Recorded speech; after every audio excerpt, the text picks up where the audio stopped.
Los Angeles is a culturally rich city that at present finds itself at the forefront of many American issues, from homelessness to multiculturalism. How LA addresses these issues will influence how the rest of the nation does. Today, I'm examining how one community has been affected by gentrification and systemic disenfranchisement, as well as their media presence in comparison to the reality.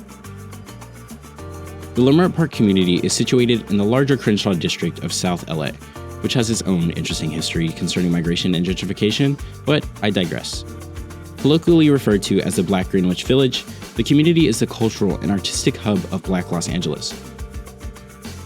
We've spent the whole semester discussing the interactions of systems of power in reference to the creation of LA.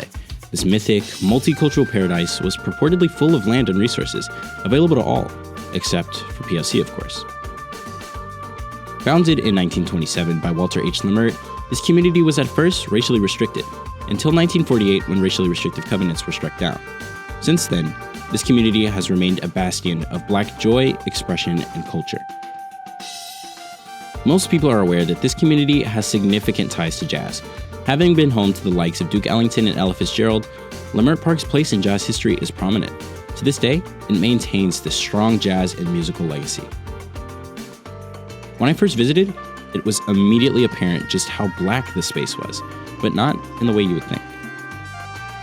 Unlike a lot of other neighborhoods in LA, I noticed a lack of prominent cultural markers that explicitly indicated this was a historically Black neighborhood, though it was still felt.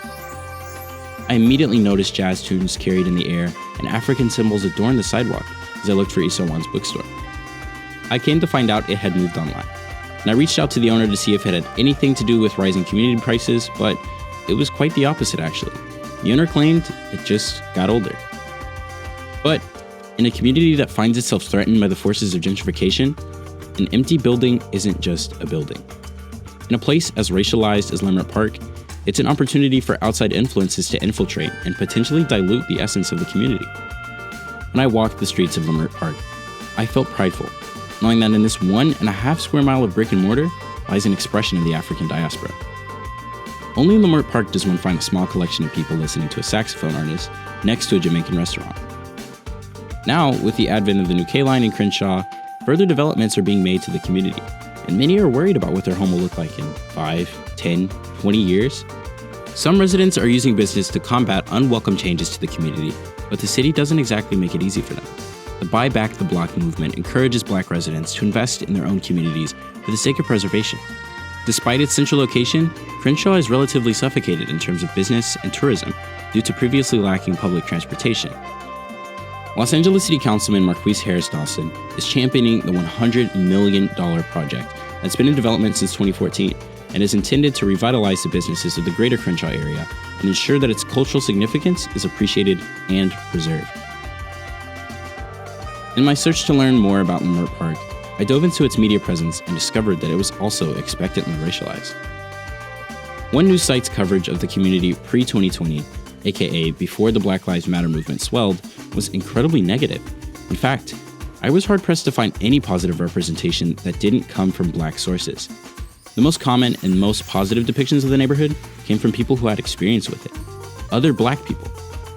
From Issa Rae's Insecure to John Singleton's Baby Boy, Leimert Park's legacy as a physical space is deeply tied to the way people engage with it. Mainstream media would encourage negative stereotypes and perspectives in their inability to provide nuance. However, it would be naive to deny that dangerous things happen in this community, or in any other, but to paint that as the full picture is irresponsible. As a Black man from Alabama, Leimert Park is an extension of so much that I know and love, and an introduction to so much more.